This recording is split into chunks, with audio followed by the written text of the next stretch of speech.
ఓం గురుభ్యో నమ. గం గణపతియే నమ.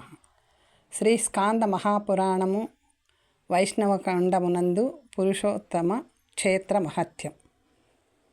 ఉపకారము చేయుట యందు కుతూహలము కలిగిన నారదుడు సమదర్శి అయి ఇంద్రాది దేవతల యొక్క దేవర్షుల యొక్క సేవను రాజు చేసిన విధముగానే యజ్ఞం పూర్తి అవునంత వరకు చేయసాగెను.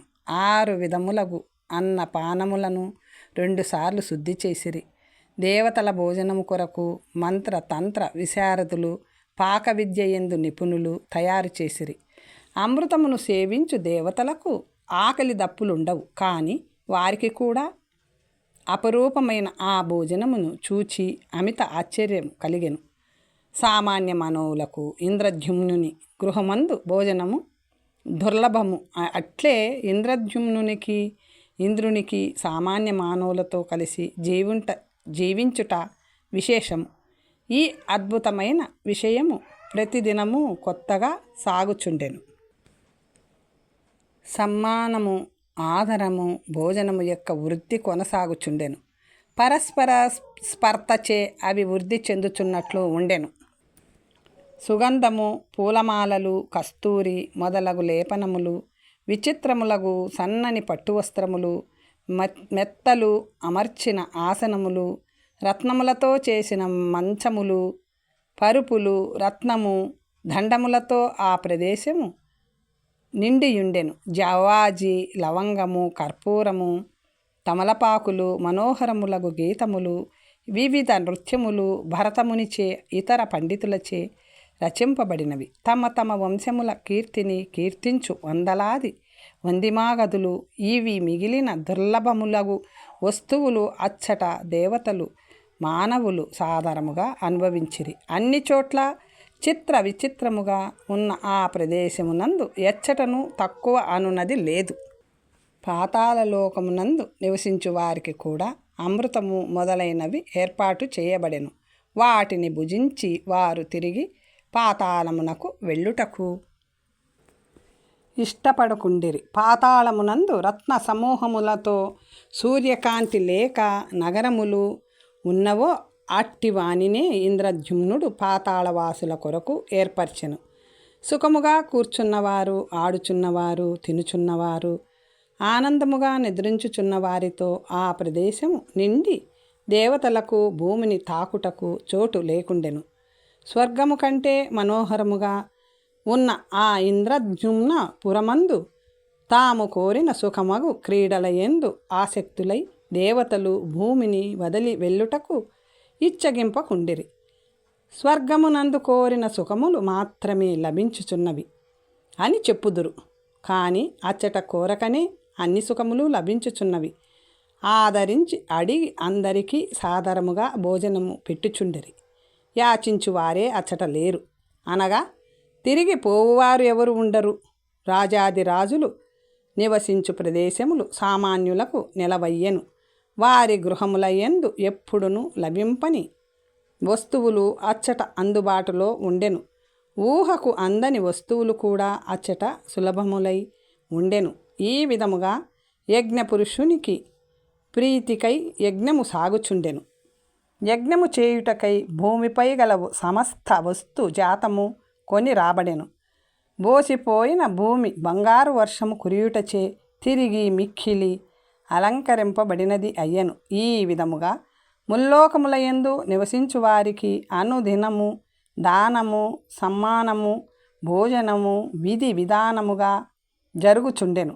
అశ్వమేధ యాగమును గూర్చి జనులు కథలుగా చెప్పుకొనుచుండిరి. యాగమునందు ఈ విధమైన సామాగ్రి ఉండుట శాఖలయందు లేదు. ఇంద్రద్యుమ్నుడు చేయుచున్న ఈ యాగము వంటిది పూర్వము లేదు, ఇక ముందు జరగబోదు. పిలువగా వచ్చిన వారిలో యాచకులు కానీ దానము చేయని వారు కానీ ఒక్కరూ కూడా లేరు. దేవతలకు కూడా తీరని కోరిక లేదు. ఈ విధముగా రాజు యజ్ఞము ఓనర్చుచుండెను. ఒకదానికంటే మరొకటి ఆ అశ్వమేధములు మిక్కిలి శ్రద్ధతో సుసంపన్నములగుచుండెను. స్మృతికారులు, కల్పకారులు, శాస్త్రకారులు యజ్ఞమును చేయించుట యందు కుశలురు. సదాచారము కలిగిన వారు అగ్నిర్ధానము నుండి అభభృత వరకు క్రమముననుసరించి చేయుచుండిరి. సదస్సు అనుమతిచే క్రతువును ప్రారంభించిరి. ఆ క్రతువునందు పఠించిన మంత్రములు స్వరముచే కానీ వర్ణముచే కానీ హీనములైనవి లేవు. చేయవలసిన దానిని నిర్ణయించువారు కర్మ ప్రచారకులు ప్రాయశ్చిత్తములను చేయుటకు సిద్ధముగా ఉండిరి. కానీ సప్తఋషులు దివసదస్సులు సాక్షులుగా ఉన్న ఆ సదస్సునందు కర్మకు విఘాతమే కలుగలేదు. గుణములను దోషములను విభజించుట తెలిసిన యజ్ఞవల్కుడు మొదలగు మునులు ఋత్విజులచే ఎన్నుకొనబడి కర్మలను ప్రచారము చేయుచుండిరి. సదస్సులో గల మునులు పరస్పరము చెప్పుకొను కథలలో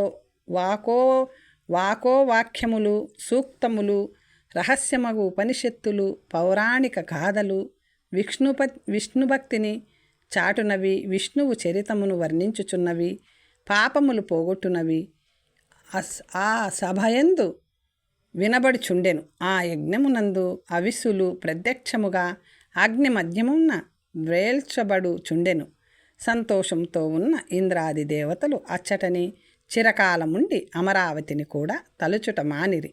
బ్రహ్మ పూర్వము దేవతలకు అమృతమే అవిస్సుగా నిర్ణయించెను. దానిని భుజించి వారు వీర్యవంతులై చిరకాలము జీవించుచుండిరి. యాగమును అచ్చట అనుష్ఠించుటచే బహు విషయములను ఇంద్రద్యుమ్నుడు అచ్చట కల్పింపగా వారు అనుభవించుచుండిరి. పాతాళమునందు నివసించు నాగరాజులు అచ్చటకు వచ్చి వారి లోకమునందు కంటే ఎక్కువ భోగములను అనుభవించిరి. వారు తిరిగి పాతాళలోకమునకు వెళ్ళుటకు కూడా ఇచ్చగింపకుండిరి. ఈ విధముగా ఆ యజ్ఞము ముల్లోకములకు ప్రీతిని కలిగించుకొనసాగెను. ఈ విధముగా పురుషోత్తమ క్షేత్రమునందు జగన్నాథుని సంతృప్తిపరచుటకై బ్రహ్మ ఆజ్ఞపై ఇంద్రద్యుమ్నుడు 999 యాగములను పూర్తి చేసి 1000వ యాగమును మొదలుపెట్టెను. ఆ చివరి యాగము చేయుచుండగా ప్రతిదినము రాజు శరీరమునందు ఒక దివ్య తేజస్సు పెరుగుచుండెను. ఇక 7 దినములలో యజ్ఞము ముగియును. అనగా ఆ రాత్రి 4వ యామమందు రాజు అవ్యయుడగు స్వామిని ధ్యానించెను. ఆ ధ్యానము మందు గొప్ప భాగ్యవశమున రాజు స్ఫటికముతో నిర్మించిన శ్వేత ద్వీపము ప్రత్యక్షమయ్యను. ఆ శ్వేత ద్వీపమునకు చుట్టూరా పాల సముద్రం వ్యాపించి ఉండెను. గొప్ప కల్పవృక్షముల నుండి వ్యాపించుచున్న వాసనలు దిక్కుల వ్యాపించుచుండెను. పండ్లు, చిగుళ్ళు, బెరళ్ళు బయట లోపల అంతటా శంఖ చక్రముల చిహ్నములు కలిగి శుభ్రములగు అలంకారములచే అలంకరింపబడి ఉండెను. గొప్ప చిత్రవర్ణము కలిగిన విష్ణువు స్వరూపములచే నిండి ఉండెను. విష్ణు స్వరూపములచే నిండి ఉండెను. వారి మధ్య దివ్యమణులతో నిర్మితమైన ఒక మండపము ఉండెను. ఆ మండపం మధ్యమున సూర్యుని వలె ప్రకాశించుచున్న ఉజ్వలమగు రత్న సింహాసనముండెను. పాల సముద్రము చల్లని తరంగములు నుండి మెల్లని వాయువులు మనోహరముగా వీచుచుండెను. దాని మధ్య శంఖము, చక్రము, గద ధరించినట్టి, నల్ల మబ్బు వలె ప్రకాశించుచున్నట్టి, వనమాలను ధరించినట్టి స్వామిని చూచెను. సమస్త లావణ్యమునకు స్థానమైనవాడు, సౌందర్యలక్ష్మికి నిలయమైనవాడు, భయమును కలిగింపని రూపము కలిగిన దివ్య భూషణములు ధరించి ఉండెను. కుడివైపు భూమిని మ్రోయుచున్న ఆదిశేషుడు కోటి చంద్రుల కాంతితో ప్రకాశించుచు హిమాలయముల వలె ఉన్నతముగా ఉండెను. తన పడగల సమూహముచే గొడుగు పట్టి మనోహరముగా ఉండెను. మనులతో చేసిన 2 కుండములను ధరించి నల్లని అందమైన నిచోలకము కలిగి ఉండెను. నాగలి, రోకలి, శంఖము, చక్రము 4 చేతులు ఎందు ధరించి హారములు, దండ కడియములు, అంగుళీయకములచే అలంకృతుడై ఉండెను. దివ్య రత్నములను మొలత్రాటిగా కట్టుకొని దివ్యమగు మధువును స్వేవించి మత్తెక్కి చిరునవ్వు నవ్వుచు చక్కని కన్నులు కలిగి ఉండెను. అతడికి కుడివైపున లక్ష్మీదేవి శుభలక్షణములు కలదై వరము, అభయము, పద్మము ధరించి ఎర్రని వర్ణము కలిగి చక్కని కన్నులు కలిగి ఉండెను. ముల్లోకములయందు శ్రీ సమూహమునకు దృష్టాంతరముల వలెనున్న స్వరూపము కలిగి పద్మాసనమునపై కూర్చొని లావణ్య సముద్రమునకు పుత్రికయై ఉండెను. వారి ఎదుట చేతులు జోడించి నిలిచిన బ్రహ్మను చూచెను. ఎడమ ప్రక్కన వివిధ మనులచే ప్రకాశించుచున్న చక్రమును చూచెను. సనకాది మునీంద్రులచే స్తుతింపబడుచున్న జగద్గురువగు స్వామిని కళయందు చూచి రాజు మిక్కిలి సంతసించెను. అంతకు మునుపు చూడని రూపము కలిగి జ్యోతి స్వరూపకమై అనంతుడగు స్వామిని చూచి ధ్యానమునందు నిలిచి హర్షముచే గద్గదమైన స్వరముతో ఇట్లు స్తుతించెను. ఇంద్రద్యుమ్నుడు పలికెను. జగత్తునకు ఆధారమైనవాడా, ప్రపంచమునకు ఆత్మాగు నీకు నమస్కారం. కేవలివై త్రిగుణములకు అతీతమైనవాడా నీకు నమస్కారం. విశుద్ధము నిర్మలము అగు జ్ఞానము యొక్క స్వరూపమైనవాడా నీకు నమస్కారం. శబ్దబ్రహ్మము అను పేరు కలిగి ప్రపంచము అను రూపము కలిగిన నీకు నమస్కారం.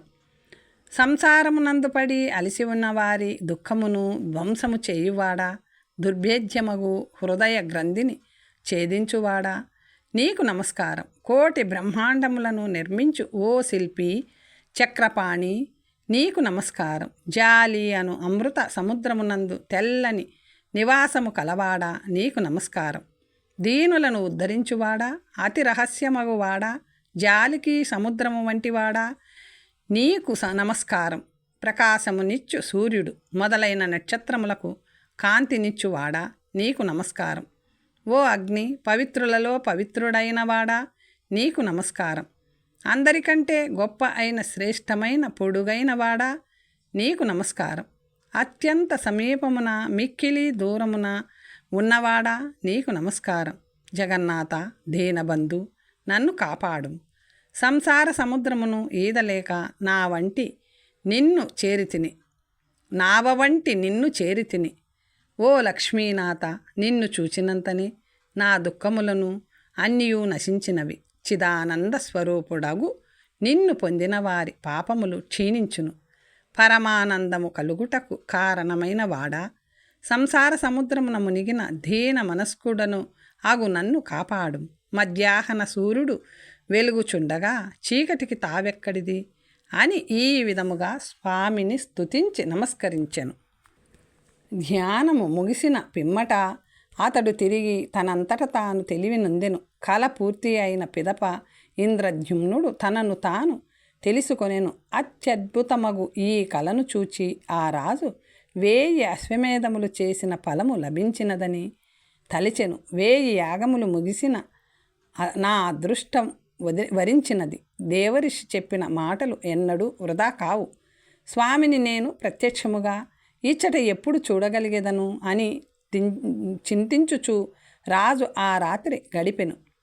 తన కలను గూర్చి నారదునికి వివరించెను. నారదుడు, ఓ రాజా, నీ దుఃఖము తీరినది కదా.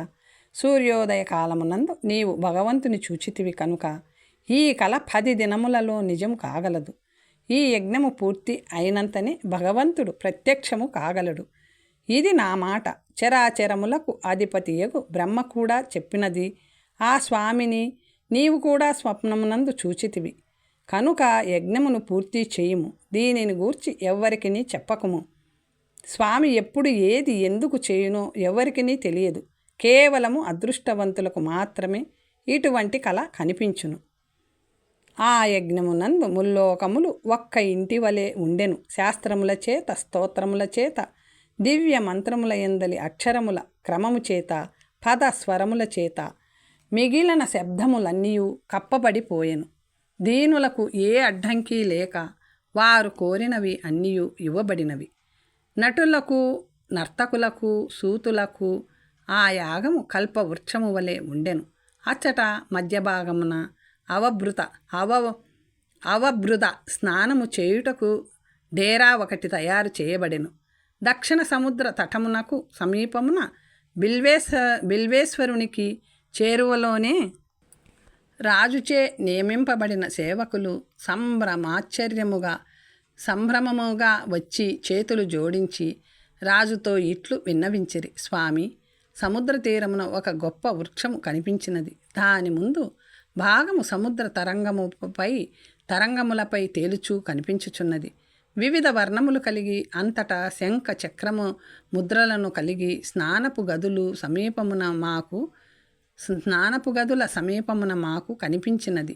తన కిరణములచే ఉదయించుచున్న సూర్యుని వలె ప్రకాశించుచున్న ఆ వృక్షమును మేము పూర్వము చూచి ఉండలేదు. అది తన సుగంధముచే ఆ ప్రదేశమునంతటిని సువాసనామయము గావించుచున్నది. ఆ చెట్లు సాధారణమైనవి కాదు, దేశ సంబంధమైనదిగా ఏదో కారణముపై వచ్చినట్లు కనిపించుచున్నది. వారి మాటలను విని రాజు నారదునితో ఇట్లనెను, మీరు చెప్పుచున్న ఆ శ్రేష్టమగు వృక్షము కనిపించుటకు కారణమేమి అని అడుగగా, నారదుడు, నీ భాగ్యము ఫలించినది. నీవు పూర్వము కలయందు శ్వేతద్వీపమున విశ్వమూర్తి అవ్యయుడు అగు ఏ విష్ణువును చూచితివో అతడి శరీరము అంశావతార రూపమును నిలుచును.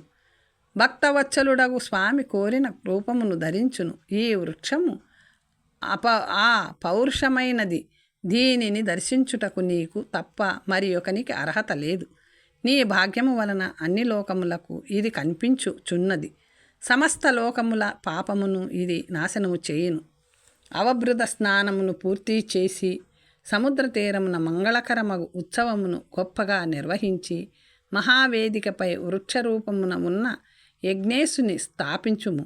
ఈ విధముగా ఆలోచించి ఇంద్రద్యుమ్నుడు నారదుడు తగిన సామాగ్రితో ఆ దివ్య వృక్షము ఉన్న ప్రదేశమునకు వెళ్ళిరి. దానిని చూచి అందరూ సాక్షాత్ బ్రహ్మస్వరూపమును చూచినట్లు ఆనందించి జన్మధన్యమైనది, తాము జీవన్ముక్తులమైతిమని తలిచిరి. ఇంద్రద్యుమ్న మహారాజు కూడా ఆనంద సాగరమునందు ఓలలాడెను. కలయందు జగన్నాథుని చూచినట్లే భగవంతునికి ఇష్టుడగు ఆ రాజు ఆ వృక్షమును చతుర్భుజములు కల స్వామిగా చూచెను. తన శ్రమ సఫలమైనదని తలిచెను. నీలమాధవుడు అంతర్ధానమైనందువల్ల కలిగిన దుఃఖమును విడిచిపెట్టెను. ఆ వృక్షమునకు మరలా నమస్కరించి ఆనంద బాష్పములచే నిండిన కన్నులు కలవాడయ్యను. అలలపై తేలియాడుచున్న ఆ వృక్షమును బ్రాహ్మణులచే ఒడ్డునకు తెప్పించెను.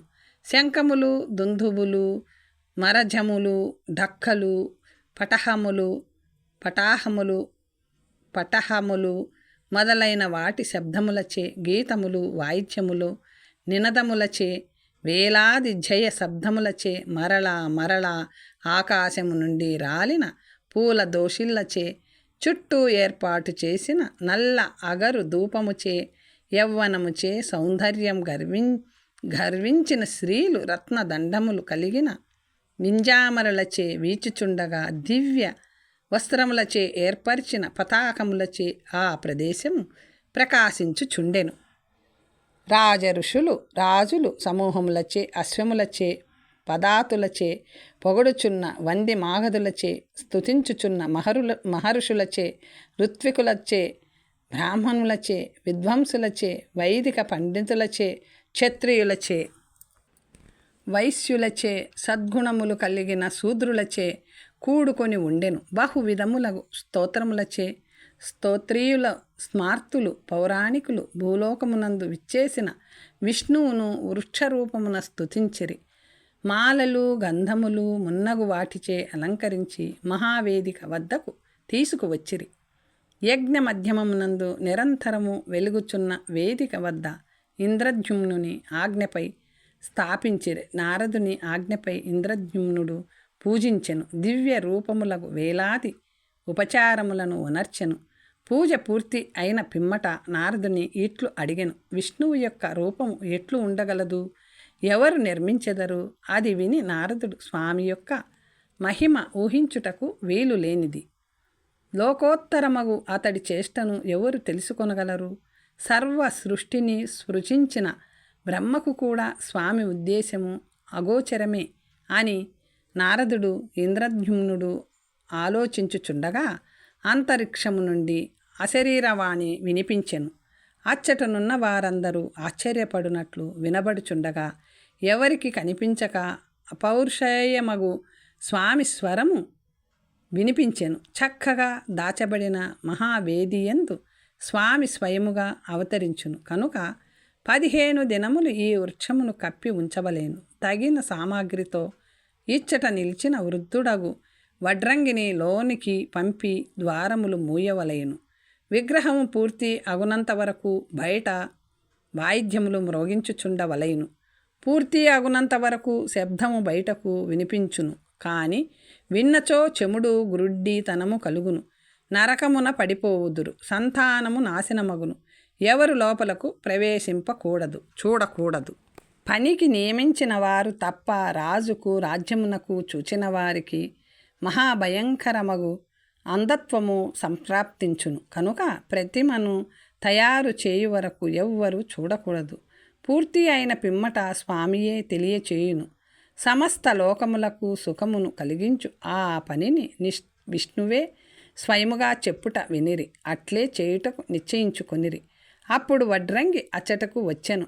అతడు రాజుతో, నీవు కలలో చూచిన రూపములచే కొయ్యతో తయారు చేసేదను అని పలికి ముసలి వడ్రంగి రూపమును ధరించిన స్వామి లోనికి అంతర్ధానమయ్యెను. మనుషులను వంచుటకు సాక్షాత్ నారాయణుడే ఆ వేషమున వచ్చెను.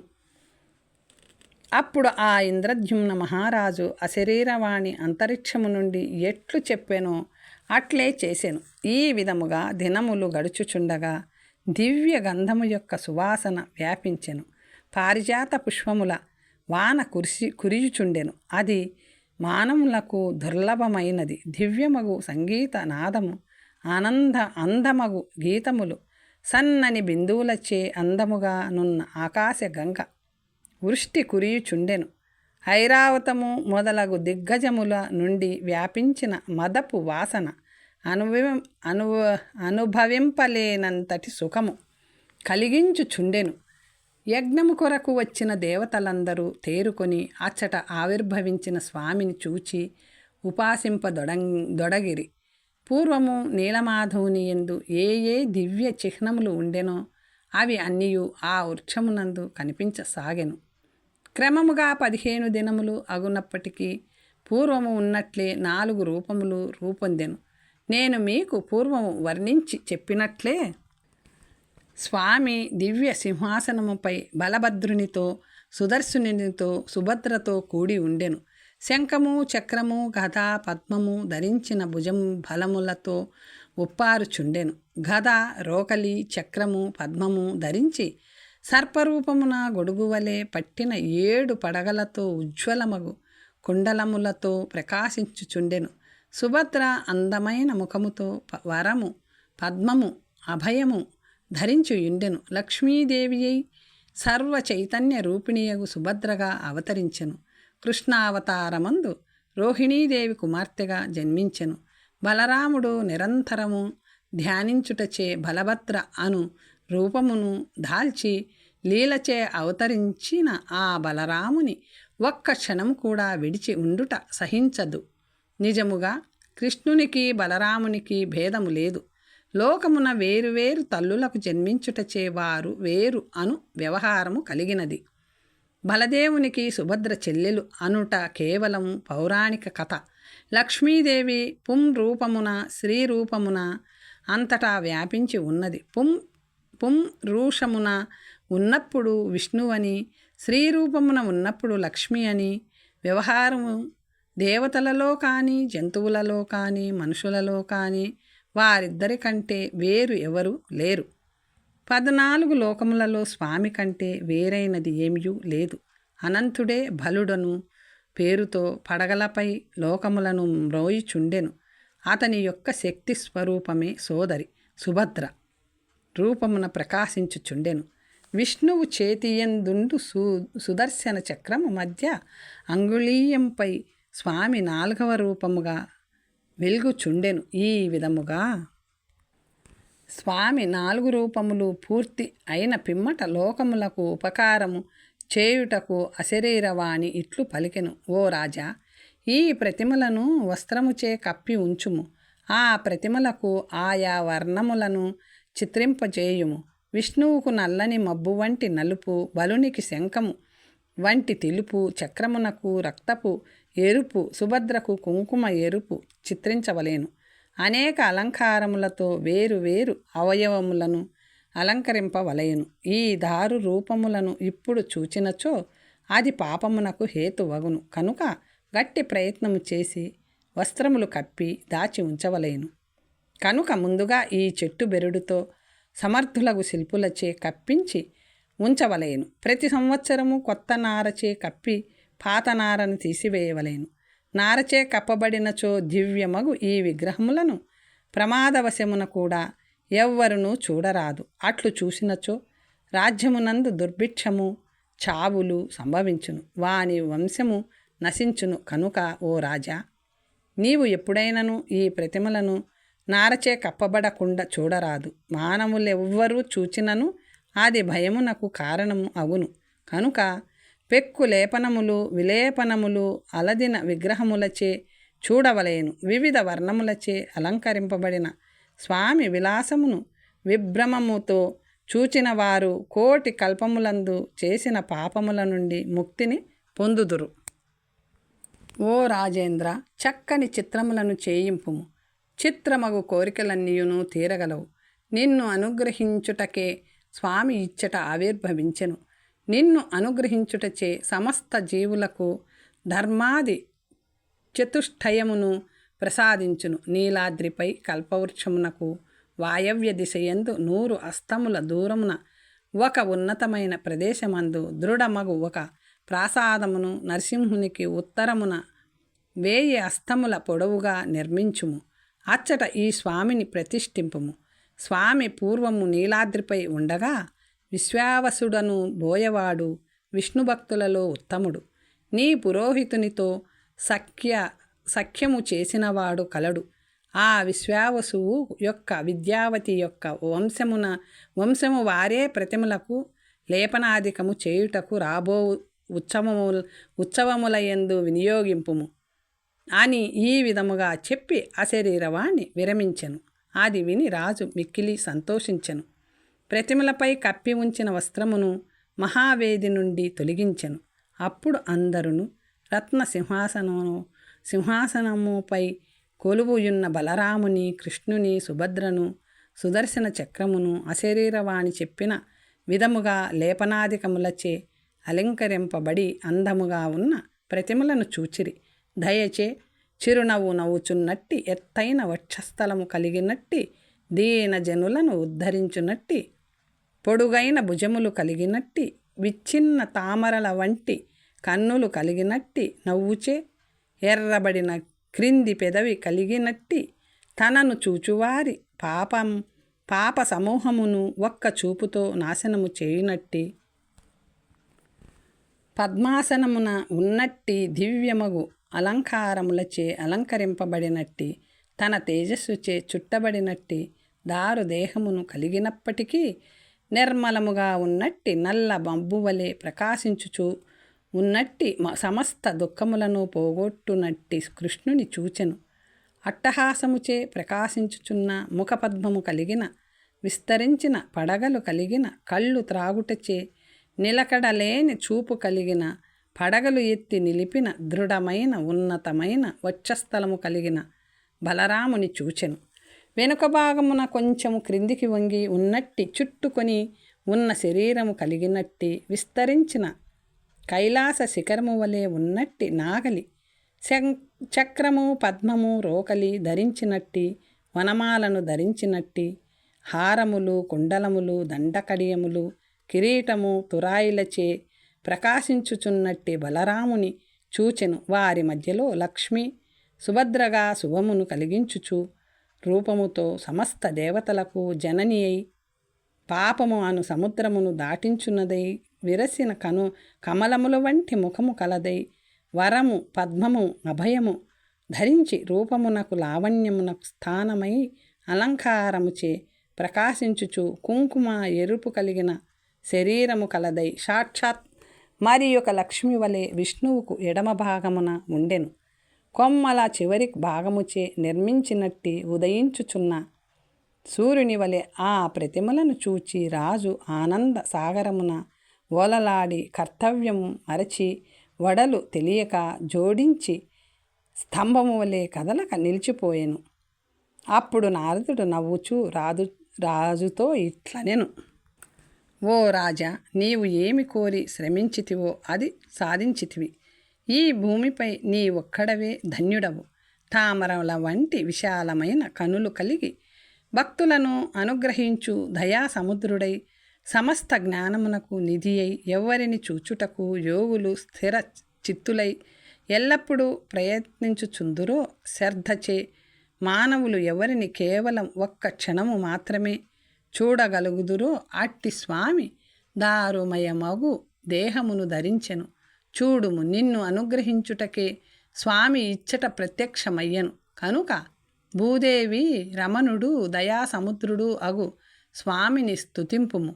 స్తుతింపబడిన స్వామి నీ మనసులో ఉన్న కోరికలను అన్నిటినీ తీర్చగలడు. తర్వాత కథ వచ్చే భాగంలో తెలుసుకుందాం. ఓం స్వస్తి.